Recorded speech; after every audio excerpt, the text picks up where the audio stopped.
Hey everyone, and welcome back to my channel. Today I want to talk about all the books that I've read in the month of May, which was my Asian Readathon month. So all of the books I read, I think, except for one which I had started in April and then carried over, were books written by Asian authors or edited by Asian authors. So let's get into it. So the first book I started and finished in May was Sweet Bean Paste by Durian Sukegawa. I have this beautiful German edition which was gifted to me by a friend, and this is a very interesting short book. We are following a guy who was in prison and he's now working in a little food stall. He's making these pancakes that are filled with red bean paste, and one day an old woman shows up and she proposes that she can show him how she does the red bean paste herself, because he's using like pre-made one and it's not very good. And so she wants to share her secret with him basically and help him with his food stall, but he feels kind of hesitant because he can see that the woman has some kind of disability. And then we have a third character who is a young girl. She's more of a side character, I would say, but it's basically about these three people forming a very unique and kind of just random friendship because they're brought together in this little food stall thing. So I really enjoyed this. I liked that this discussed the stigma of illness and disability, and I really enjoyed the way that we get introduced to the topics in this book. I had a lot of fun reading this. It's very easy to get through. As I said, it is quite short, and I read it on a train journey where I got stuck in the middle of nowhere. So I had a lot of time to read it, and yeah, I think it discusses a very important topic. I learned something new from this book, and overall I decided to give this 4.5 stars. Then the next book I finished is the only one I've read that is not by an Asian author, and that is because I had started it in April. But this one was Ramona Blue by Julie Murphy. This is a reread for me. I will do a video where I reread the 2017 favorites that I forgot about, and so it was for that vlog, and this didn't work so well for me personally, to be honest. I only gave this book 3.5 stars on a reread. While I still think it is a solid book and a fun read if you are a teenager, I just felt like I wasn't the target audience anymore, or probably even wasn't in 2017, but I still could connect to it a little bit more in 2017. But by now I feel like I've just outgrown the YA contemporaries, so even though I still liked it, it just dragged on for me, and it's just not a book that I should have reread. So yeah, was my favorite on reread. If you're interested in it, it follows a girl called Ramona, and she identifies as a lesbian, but then her childhood best friend moves back to her town, and she realizes that maybe her sexuality isn't as set as she thought it would be. Then the next book I finished was a surprise to me, and that was Realm of Ash by Tasha Suri.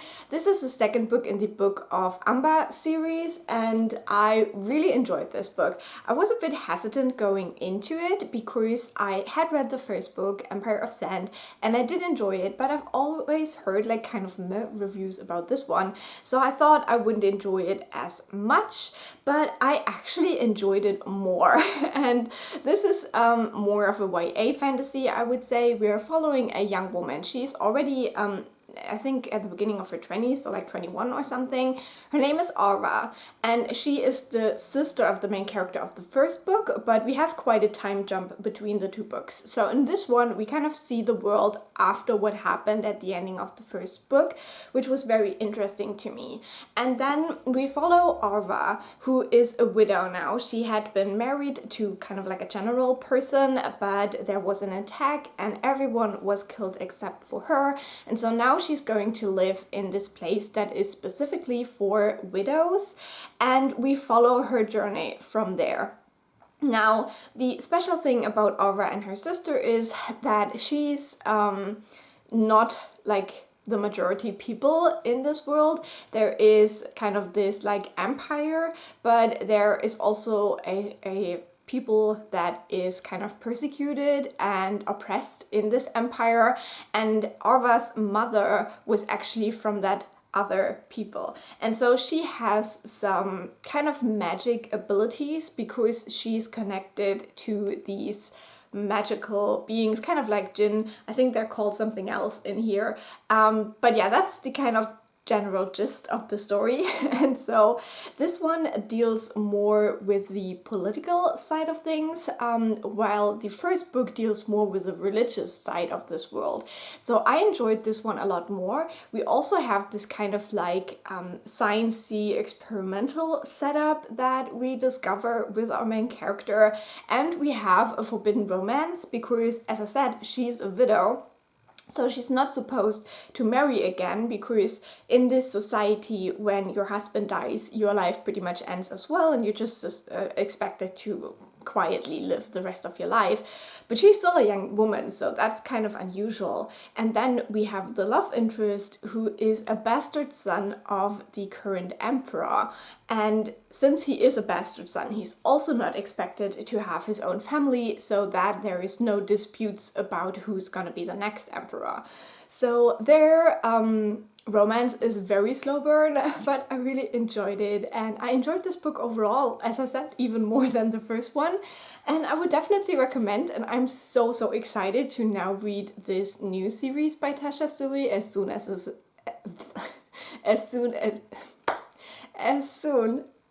it is finished. So yeah, looking forward to that.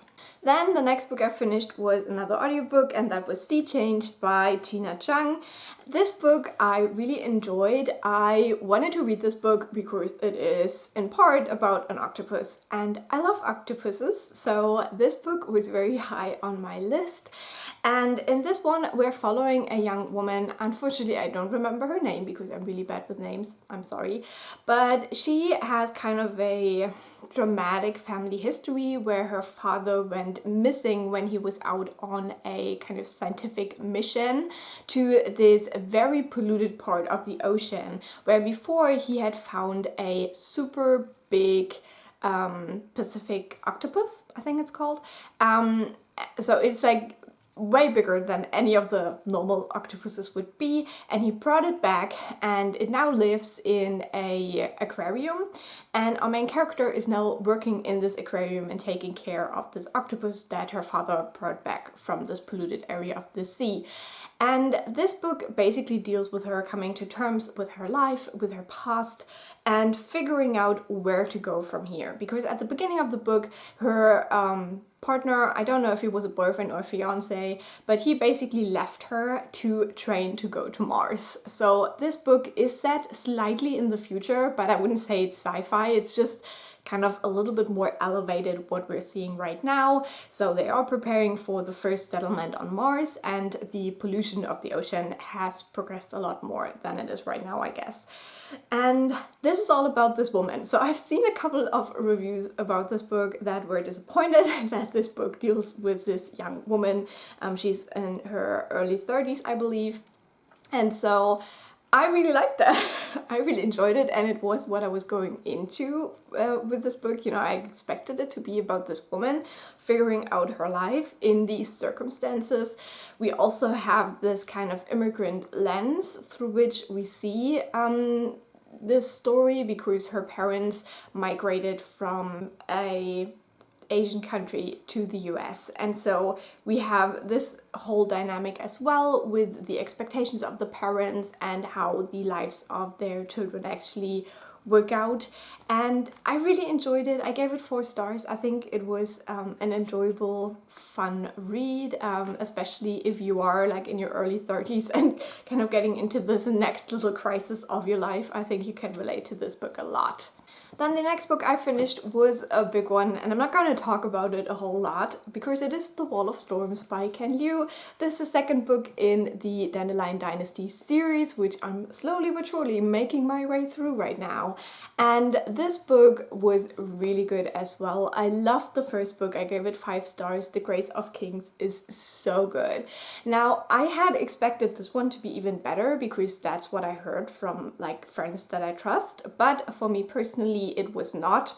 I do prefer the first book, just because in this one we are opening up the world a lot more, but I wasn't really happy with the way that the world works anymore. Like, I can't say specifics because of spoilers, but I'm just not the biggest fan of the kind of new characters that we're getting and the way that they act and what they believe and their motivations.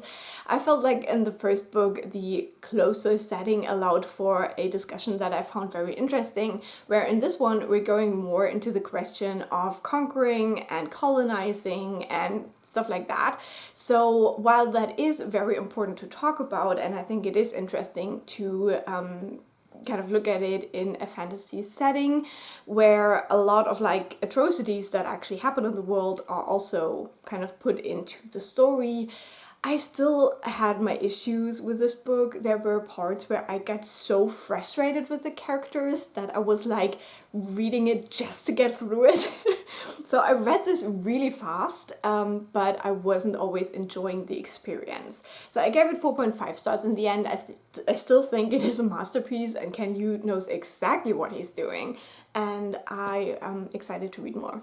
Then I finished my next audiobook, and that was Siren Queen by Nghi. I had this one on my wishlist for a very, very long time because I loved The Chosen and the Beautiful, which was a Gatsby retelling. And Siren Queen is similar, as it is kind of like a historical setting, but we have a sprinkle of magic in there. But this sprinkle was actually a lot more than I had expected. So I did struggle with this book a little bit. But in principle, we are following a young woman. Again, we have an Asian American family that has migrated to the US, and we have this young woman who has this dream of becoming famous, of becoming a movie star. And we are following her with this dream while she's trying to achieve that. Now this is set in I think the 1920s. I'm always not so great with like the Hollywood history parts, but it's definitely a time when there was still a lot of racism in Hollywood, and so she is struggling a lot. But as I said, there are a lot of like magical things in this book, and they're not explained at all. Like, her roommate had a tail. I don't know. I don't know. Like, a lot of it I think was meant to say something, but I was just not smart enough to get it. So yeah, while it was interesting to read and I did enjoy parts of it a lot, it was also very different from what I expected, and it focused way more on the kind of like sapphic relationship as well that we see. Not only one, it's actually multiple relationships that we see with our main character. It focused more on those relationships than it did on the actual filmmaking part, which kind of threw me off a little bit. So in the end I decided to give it 3.5 stars. I would still recommend it if it sounds interesting to you, but just keep in mind that this is different from what you think when you hear about this book.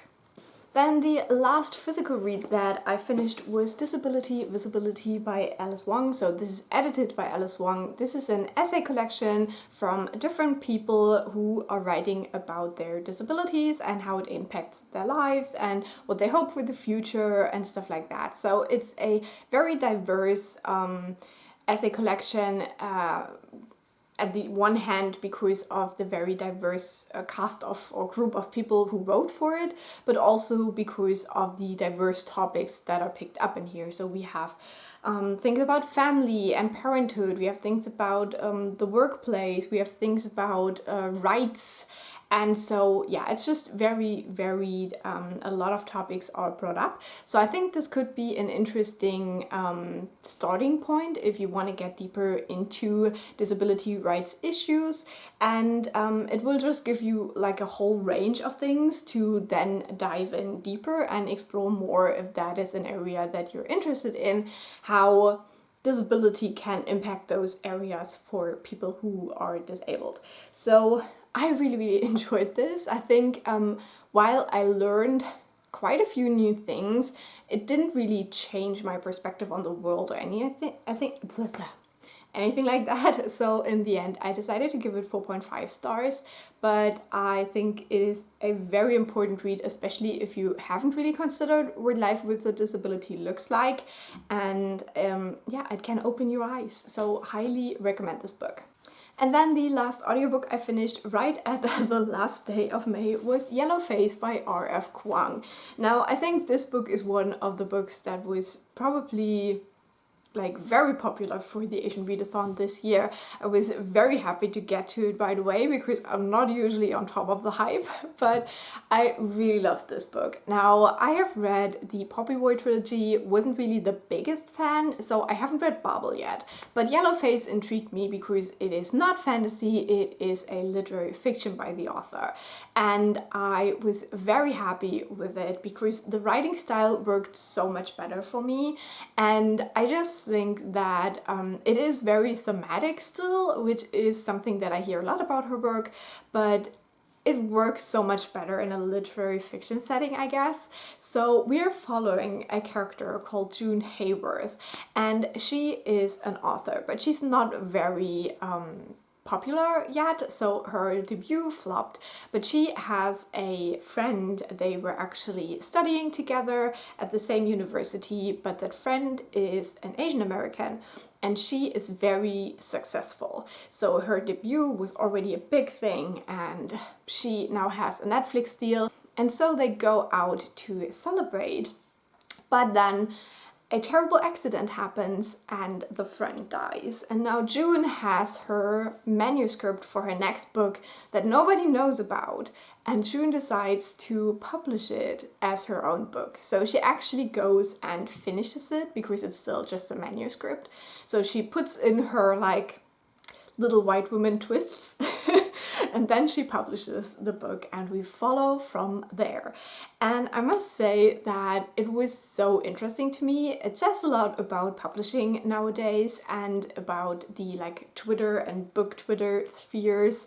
I think it is very interesting to look at these conversations, especially since I try not to be part of those conversations because I'm not really on Twitter and I don't really like sharing like all of my opinions on Twitter. I actually get very overwhelmed by it, and reading this book I had the same issues. I was like, okay, there's a lot going on here.